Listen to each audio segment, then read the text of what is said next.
Pastor Jenga zemu okutwalibwa mu kooti songa ate omugagga Rasa avuddeyo naddamu okujerega kwessa n'okulumba Diana Nabatanzi. NN Spark channel, subscribing, liking, atereka obubaka bwawo mu comment section. Tugakuwa mukwano naye sokunyiga kadeka notification baberenga bakutegeeza buli lwetuba tutaddeyo amawulire ate galeme kuba tino gakuyitako. Tutandise n'omugagga Rasa azemu okuba ntino alengeza, azemu okuba ntino ajerega, azemu okuba ntino awalampa Diana Nabatanzi.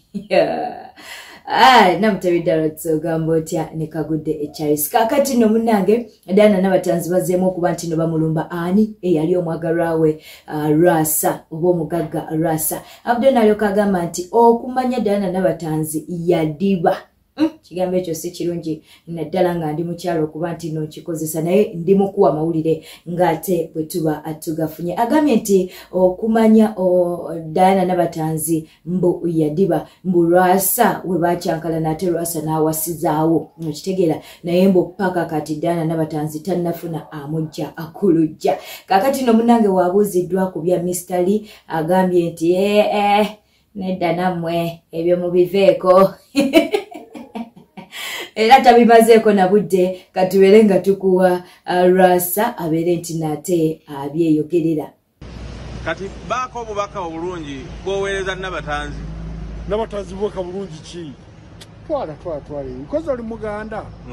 Akantu kammwe Abaganda mubeereyo bwe nkogerako obubi naye nako kale mu okufumbirwa. Omusajja n'akuvaako n'agana n'akuba n'awasa ate gwe n'osigalawo. Kati beyogedde bye bayita batya? Bigambo bigirinyiri. Agenda fumbirwa no Mr. Leo wa B2C. Kale ate wulira. Yayinza okusobola omuwala oyo. Goyo omuwala omanyisa nazaali ewiiki. Ali ameka. Nze nasooka nga nenvaamu emitwalo 6. Owulira? Gajja amafuta. Owulira? Nentoole emitwalo 7 nga gyakulya waka. Ezo nga za buli wiiki. Kati akole ayimbira abantu bameka bamuwa ssente okuba ne ssente ezo. Byala. 7 zibasale mmeka? Emu 3. Emu 3 yegifunanga buli wiiki. Amwagala ku mutima gwe yatakwagala. Kasa nange namufunamu seetaaga agende. Wamufunamu ki? Wamufunamu ki? Nze manyi bye namufunamu ndeka. Subscribing, liking, atereka obubaka bwawo mu comment section. Kakati nno tugenzeeko ewa Pastor Jengo.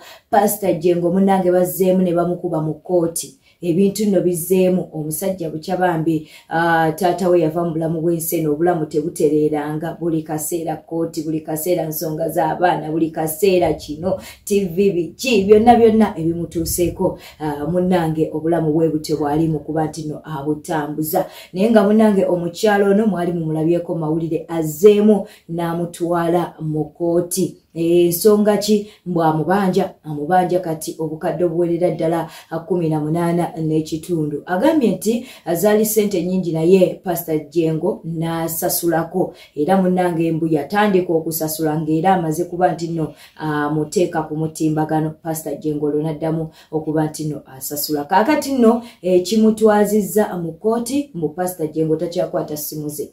Pastor Jengo amwebalama.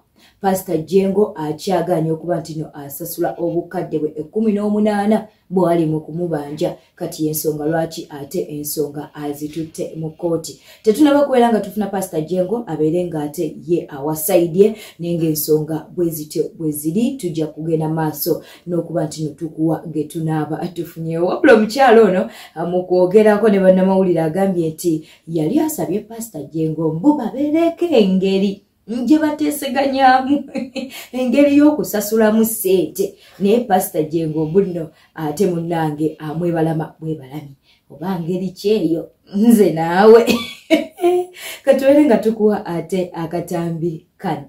Pastor Jengo namuwola ssente zange ndoza abasinga bakimanyi codes yali ebaddeko mu mawulire namuwola ku ssente zange n'alema okunsasula then when agendako mu mawulire last time kale yagezako n'asasula. Alhamdulillah yagezako n'asasula cause last year was bintu nabiteekako mu mutimbagano mawulire n'asasulako zaali 3 n'asasula kweziwera kati zisigadde 18 kitundu. But right now nengezako nemunoonya nga talabika yeebuzaabuza bw'atyo ng'aganye kunsasula kwetusalawo ngende mu kooti ate nange sente zange nzeetaaga olw'ensonga nina abaana bakulabirira. I have family that I have to take care of. Tuba twamuyise tugezeyo kwogera ng'abantu tutegeezaganye ng'abantu wona appearinga tusobole kulaba how is going to be paying me at this time tagenda kunsasulira wabweru njagala nsasule mu mateeka abalenga sente azeetanga mu kooti gy'asasulira si bino byanaddamu ate yeebuzeebuze. Ngeri ebintu nabiteeka mu mateeka saayagala kuddamu mukubira ku simu because it's knows wadde zikolagana n'ebbaluwa. Baruwa baamusindikira mu kooti actually on 25th we baamusindikira baruwa appearing mu kooti kye yakola on 26th alina lawyer gwe yagamba lawyer we. So lawyer we yankubira simu omukyala yali mukyala yankubira simu n'angamba olatusonyiwa ati twasobodde kubaawo naye mbu baadde bampita nze ngende mu ofisi yaabwe mbu tuwandike agreement how is going now to pay me the rest balance which has remained. Mu ofisi ya Jengo. Simanyi oba abadde ategeeza mu ofisi ya Jengo oba ofisi ye lawyer we. I don't understand. Nze ne mbagamba ebintu ngeri embitadde mu kooti ate you are not coming in court, you are calling me. Nze mbaate nzijeeyo mbu gye muli ate mpandikireyo olwo weemuddamu ku defaulting. Nange ndi mulekwa ate nze ndi mulekwa both sides. Wetuddayo omugagga Rasta munnange avuddeyo n'ayanukula Angel okwebyo bye yavaayo n'ayogera bw'omugagga Rasta munnange nga bakyali bonna mbu yagenda mbu n'aleeta omukyala mbu nga Angel alaba ne batandika okuba nti no bakola emikolo nga Angel alaba okitegeera nno kaagati nno omugagga Rasta kwe kuvaayo naye ayanukule oba awe sayidi ye agambye nti Angel bumulabira mawulire naye yali mukyala munafu nnyo oli omukyala nze namuleeta kuba nti nno alongoosa obuliri munnange ate Angel bwe yali amaze okukozesa story eno katomejjirwako katukuwa omugagga Rasta ye abeere nti nno abyeyogerera agenda Enyo n'agenda n'akwasa mulala ko kali awo tebakatwalanga. Anti ye teyejaajamya. Kyeki teyejaajamya ate ng'ovaawo ng'oyagala lwasambu teweejaajamya. Toyagalika ky'ogamba. Nze ndi kizibu tewanjagala. Oli bbomu yennyini. Ndi bbomu bw'ontulikirako. Oli bbomu. Ndibomu. Usanga nali mu kisenge byamunyiiza najja muno luko. Omuwala yatusanga mu kisenge Angel. Omuwala n'ayala obuliri. Angel bw'ava okwonoona. Kakati gwe munafunga Angel omusangawa. Angel yagenda bugenzi n'oleeta buyonja. Angel yali yanoba n'endeeta buyonja. Angel tewali kye nakola kyonna.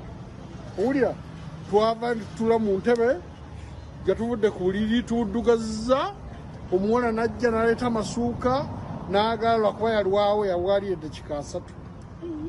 Byagamba nti yalabanga mubwatula Ssenkubuga ebyali bijja. Naawe talina kye yalaba. Ye ne bw'aba yalaba mba wa kisa nnyo gw'omuwala amaze ebbanga ayala obuliri bw'atyo nze mbeera awo nga siina bwe mwebaza ate ŋŋambe nti kati wamwebaza otya namuwa ssente. Wetetambudde obadde mulabi mulungi subscribinga likinga atereka obubaka bwawo mu comment section teweerabira okunyiga akade ka notification kakuyambako okuba nti nate bakutegeeza wetuba tutaddeyo story tukwatagana ekiro mu kanyulo kaffe aka webuwongeredde mu Uganda nga tukuwa amawulire agatambudde mu lunaku. Beera bulungi.